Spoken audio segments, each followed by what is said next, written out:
After studying this module, you shall be able to know the crucial role played by iron in various metabolic processes, learn the significance of iron homeostasis, that is why it is important to maintain a constant balance between iron uptake, transport and storage, identify the iron transport and storage proteins Transferrin and Ferritin respectively, study the structure, function and mode of action of Transferrin, study the structure, function and magnetic properties of ferritin and how this protein stores and releases iron, acquire information about iron related disorders such as iron overload, namely hereditary hemochromatosis, transfusional iron overload and iron deficiency anemia. Iron is a vital element that is required by all forms of life on earth as it serves as an integrated part of many important enzymes that play a crucial role in several metabolic processes such as oxygen transport, deoxyribonucleic synthesis, DNA synthesis and electron transport.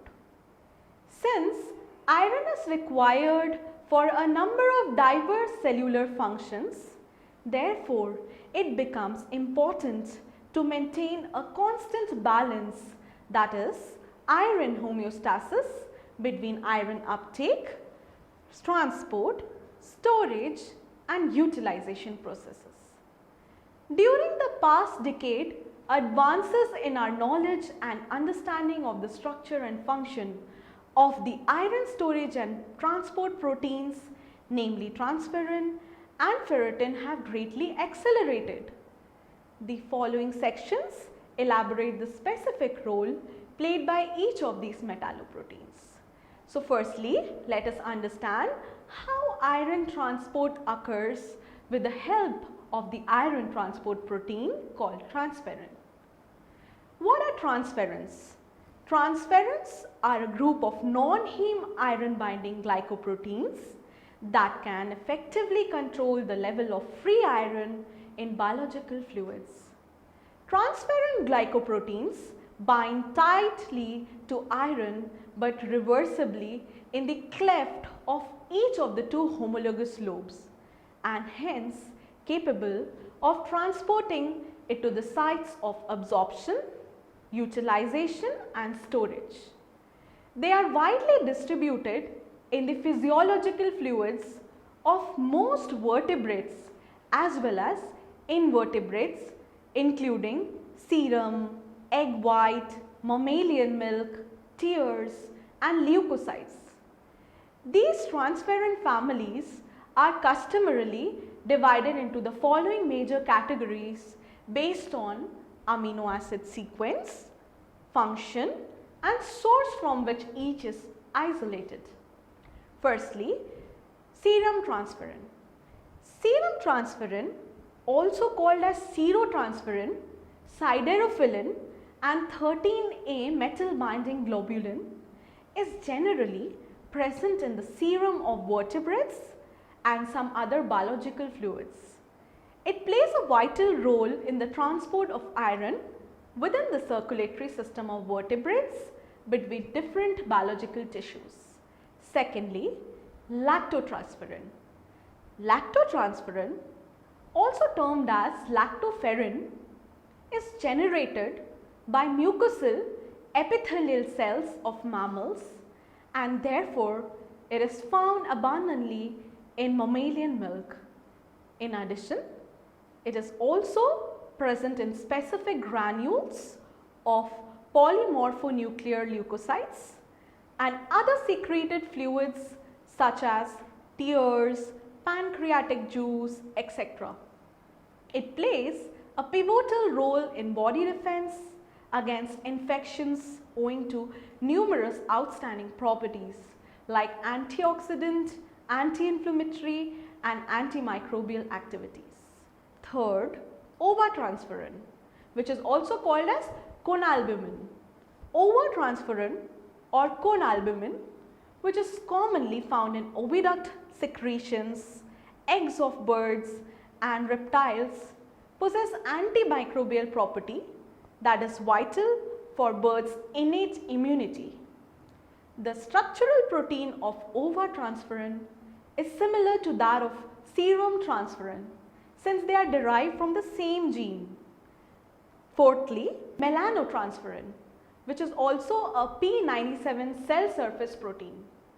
Melanotransferrin is one of the first cell surface markers associated with melanomas. The exact biological function of melanotransferrin is unknown. However, it has been predicted that it may play a major role in cell proliferation, migration, angiogenesis and tumorigenesis. What is the role of transferrin? Transferrin is mainly produced by the liver cells, which is then secreted into plasma. The main function of transferrin is to transport iron from absorption centers to the sites of utilization, storage and hemoglobin degradation.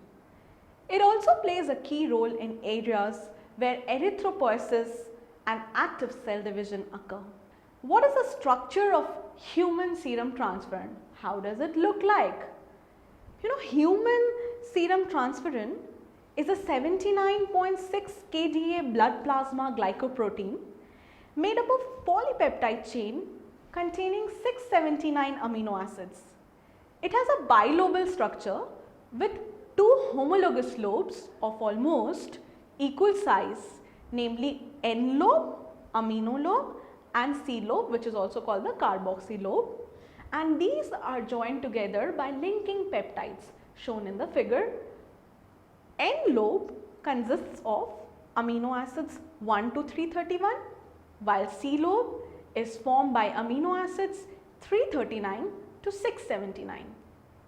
Each lobe is further subdivided into certain domains, subdomains like N1, N2, C1 and C2, which are interconnected by two antiparallel beta strands that act as a hinge. Both the N lobes and the C lobes are capable of binding one iron atom with the help of 6 ligands. 4 ligands, which are aspartic acid, 2 tyrosines and a histidine that are provided by the protein, and 2 ligands provided by a synergistically bound carbonate anion described in the figure. Mode of action. How does this transferrin work? Iron enters into the cells by receptor mediated endocytosis in a form of monoferric and diferric transferrin shown in figure. So what happens is, first of all, the iron loaded transferrin binds to the receptors present on the outer surface of the plasma membrane. Subsequently, transferrin is internalized via invagination of clathrin coated pits followed by development of endocytic vessels. After that, the clathrin is removed with the help of uncoating enzymes and the vesicle then combines with the endosomes. The pH of the endosomes is reduced to 5.5 due to the activity of V-type ATPases in their membranes, which weakens the association between iron and transferrin. This would eventually facilitate the removal of iron from transferrin. Transferrin along with its receptor is then transported through the endocytic cycle back to the cell surface, which becomes ready for another round of iron uptake. So all this has been demonstrated in this diagram. Next, iron storage. So now that you have a fair idea about how iron is being transported from various parts of the body, we shall now get an idea about how iron is stored and precisely where. the iron that is not required in a functional capacity is typically stored in three major sites. Firstly, liver, secondly, bone marrow, and thirdly, spleen.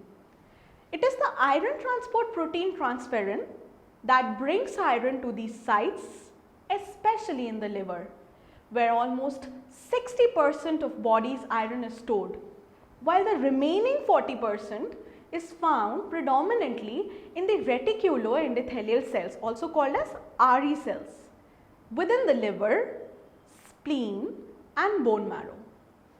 Further, most of the iron present in the RE cells are obtained from the phagocytosis of red blood cells and the successive degradation of hemoglobin within the cells. So, the storage of iron primarily occurs in two forms. One, ferritin, and second, hemosiderin. Initially, iron is stored as a protein iron complex, ferritin. However, with time, the ferritin molecules aggregate to form clusters which are subsequently engulfed by lysosomes and consequently degraded. As a result of this process, hemosiderin, an amorphous aggregate of denatured protein, is formed. We shall now discuss about the individual roles of these two important iron storage complexes. First, ferritin. Ferritin is the principal storage form of iron in cells. It is water-soluble, intracellular protein found in almost all living organisms, both prokaryotes as well as eukaryotes like mammals, plants, fungi, and bacteria, and synthesized in a variety of tissues, especially within the liver, bone marrow, spleen, and intestines. A typical ferritin molecule forms a hollow sphere which contains about 2000 iron atoms and may potentially hold up to 4500 iron atoms. The ferritin that has not been combined with iron is commonly termed as apoferritin. Let us get an idea about how ferritin looks like, that is the structure of ferritin. The structure of ferritin is of considerable heterogeneity and comprises primarily of two important components, a protein coat and an inorganic core suitably encapsulated within the coat. Figure shows the three-dimensional representation of ferritin, which clearly shows that this protein molecule is spherical in shape, containing iron atoms in the form of a mineral. So, you can clearly see in the diagram how this ferritin molecule is made up of three-dimensional ferritin molecule is spherical in shape and it is containing iron, which is primarily stored in the form of a mineral. The individual structures of the protein coat and the iron cores shall be discussed now. The protein coat is a highly conserved spherical assemblage made up of 24 polypeptide subunits. Each subunit consisting of about approximately 175 amino acids varying in molecular weight from 18 to 24 kilodaltons. Although the precise sequence of amino acid in the protein is not known, yet a similar type of amino acid sequence has been detected in ferritin isolated from either plants or animals. X-ray crystallography study reveals that each protein subunit is folded in the form of an ellipsoid as illustrated in figure, and these ellipsoidal units are further packed in a cubic symmetry with 4-fold, 3-fold and 2-fold axis. In the interior of the symmetrical protein coat, there exists a hollow sphere of approximately 100 angstrom diameter, which is surrounded by walls of approximately 10 angstrom thickness. At the intersection of these subunits, two separate channels are found which may be filled with varying amounts of solvent and iron. These channels have a fourfold and threefold axis respectively and allow the movement of iron in and out of the protein, while the fourfold axis are lined with hydrophobic leucine residues. Threefold axis channels are lined with hydrophilic aspartate, glutamate and serine residues. Next, we should get an idea about the iron cores. So how do they look like and what do they comprise of? Chemically, iron in the ferritin core is stored in the form of a crystalline ferric oxyhydroxyphosphate complex that has the chemical formula FeOPO3H2.8 FeOH The iron cores are unevenly arranged within the protein molecule, and it is only a fraction of Fe3 that binds directly to this protein. As revealed by X-ray crystallographic studies, iron is present as the mineral ferrihydrate 5Fe2O3.6H2O. Although the specific function of phosphate is not known, yet it is thought to be involved in binding of ferric oxide hydroxide units to each other as well as to the protein coat. Magnetic properties of ferritin. Now that we have an idea about the structure of the ferritin, we should know what are the properties of this molecule. Every single iron atom within the ferritin molecule contains 3 unpaired electrons. The spins from these thousands of electrons lock together under an external magnetic force via a quantum process known as exchange coupling. The core material is predominantly superparamagnetic in nature as it acts as a solid piece of metal having single magnetic domains. Function of ferritin. Ferritin serves two major roles. Firstly, it provides a reserve of the element iron which can be drawn upon when needed for synthesizing important iron containing proteins such as hemoglobin, cytochromes and iron sulfur compounds. Secondly, it protects the cell from toxic effects of free iron which may otherwise catalyze the activation of dioxygen, leading to the formation of very reactive oxyradicals which may damage the body organs. How does ferritin store and release iron? So that's the next question. Ferritin stores and releases iron in a controlled fashion. Since ferritin has the shape of a hollow sphere, it stores iron in the form of iron 3, while releasing iron as and when required by the body. Iron 3 should be changed to iron 2 oxidation state. Once converted to iron 2 form, it leaves through the threefold and fourfold channels in the spherical structure. Next, we move on to hemosiderin. What is hemosiderin? Hemosiderin is another iron storage complex that is found most commonly in macrophages and formed during breakdown of hemoglobin molecules. In contrast to ferritin, its molecular structure remains poorly defined. It appears to be a complex of ferritin, denatured ferritin and other material. The iron occurs within the deposits of hemosiderin, is poorly available to deliver iron when required.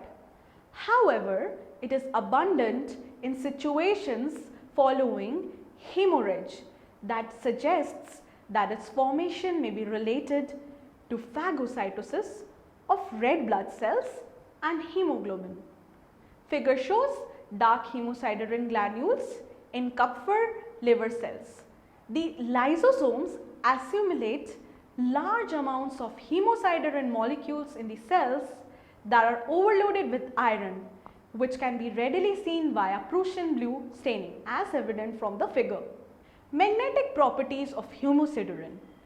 Hemosiderin is also super paramagnetic in nature, just like ferritin.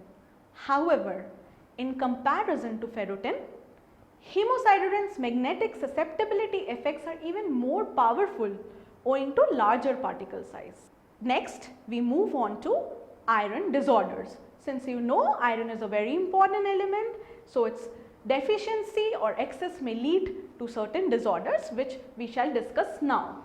It is important for us to maintain an adequate supply of iron in the body in order to synthesize hemoglobin or other molecules that require iron for their proper functioning. Yet, because of everyday processes like urination, sweating, defecation, etc., our bodies keep continually losing iron in small quantities. For compensating these losses, one must consume approximately 18 milligram of iron every day. Also, there are instances wherein too much of iron is deposited in the body tissues that leads to a situation called iron overload. Following sections throw light on iron related disorders. Iron overload, that is also called as hemochromatosis. An iron overload disorder which makes the body absorb excessive amounts of iron from the food and drink we consume is often termed as hemochromatosis. Total body iron overload, or in other words hemochromatosis, occurs most often due to hereditary hemochromatosis or repeated transfusions in patients suffering from severe anemia. Hereditary hemochromatosis, an autosomal recessive disorder, is the most common of the two by far. Now, what is hereditary hemochromatosis and how does it occur? Hereditary hemochromatosis is a genetic disorder that reflects a fractional increase in dietary iron absorption. Under normal circumstances, humans extract iron from food through the intestines, and once iron is present in sufficient amount, the body reduces its absorption to avoid excessive accumulations. However, in case of people suffering from hereditary hemochromatosis, the body absorbs too much of iron, and in due course, that is over several years, this amount may increase up to 5 to 20 times. This excess iron in the body gets stored in the tissues of our major organs such as liver, heart, pancreas, which may eventually destroy these organs, causing severe chronic diseases such as cirrhosis, heart disease and diabetes. The gene responsible for hemochromatosis, which is HFE, identified on chromosome 6, encodes a protein that is homologous to class 1 HLA antigens. An alteration in this HFE protein basically involves the mutation of a cysteine to a leucine at position 282, in other words C282Y. People who inherit one copy of the mutant HFE gene are carriers who rarely develop iron overload and as such do not show any symptoms, since one correct copy regulates the iron absorption process. However, people with two inherited copies of mutant protein may develop this disease and consequently face a myriad of problems because of this. As shown in figure, if both the parents are carriers of the HFE gene, then their children may either be normal or carriers or may develop this disease hemochromatosis in case when they inherit both the copies of the genes, and this has been labeled in black. The most common symptoms of this inherited iron overload disorder include fatigue, weakness and lethargy, joint pains leading to osteoarthritis, etc. Next, we move on to transfusional iron overload. This iron overload disorder occurs in case of transfusion dependent patients like those suffering from thalassemia major, sickle cell disease, myelodysplastic syndrome, aplastic anemia, hemolytic anemia, refractory sideroblastic anemias and diamond blackfan anemia. Because of excess iron received during each transfusion and because there is no physiological means of excreting it, this element gradually accumulates in the organs of such patients, particularly in the liver. The assimilation of iron with repeated transfusions shows that heme iron atoms from the transfused red cells are retained after they have become senescent. The senescent red cells are ultimately destroyed by RE cells. Although the pattern of organ injury is similar in both transfusional iron overload as well as hereditary hemochromatosis, however, the distinguishing feature between the two is the occurrence of large iron deposits in the RE cells in case of the former. Lastly, we talk about iron deficiency anemia. Iron, as you know, is very important for the production of globular protein called hemoglobin, which is responsible for carrying oxygen from lungs to various body tissues for respiration to provide energy to power the functions of the organism. Hence, the deficiency of iron in the bloodstream leads to decrease in hemoglobin level, because of which organs will not get enough amount of oxygen, and such condition is termed as anemia. It occurs due to insufficient dietary intake of iron or iron loss from bleeding, either intestinal, uterine or urinary tract. Iron deficiency anemia can lead to fatigue, shortness of breath, chest pain and heart problems. So as shown in figure, you can clearly see how the normal and the anemic cells are different from each other. You clearly see that in anemic cells, the level of RBC blood count has gone down, and whereas in normal cells, you can see the normal amount of red blood cells. Summary. Now that we have studied each and every aspect of transferrin and ferritin, we shall recapitulate the points. Iron is an essential element for almost all living organisms since it plays a crucial role in a number of diverse cellular functions. Therefore, it becomes important to maintain a constant balance between iron uptake, transport, storage and utilization processes.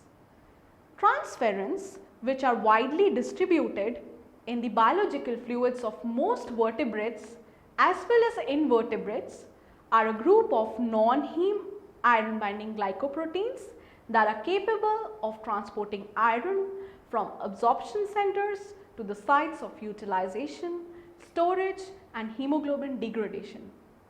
The storage of iron primarily occurs in two forms.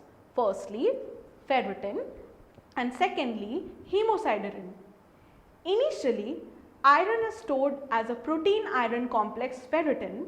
However, with time, the ferritin molecules aggregate to form clusters which are subsequently engulfed by lysosomes and consequently degraded. As a result of this process, hemosiderin, an amorphous aggregate of denatured protein, is formed. An iron overload disorder which makes the body absorb excessive amounts of iron from the food and drink we consume is often termed as hemochromatosis. Total body iron overload occurs most often either due to hereditary hemochromatosis or repeated transfusion in patients suffering from severe anemia. The deficiency of iron in bloodstream leads to decrease in hemoglobin level, because of which the organs will not get enough amount of oxygen, and such a condition is called anemia.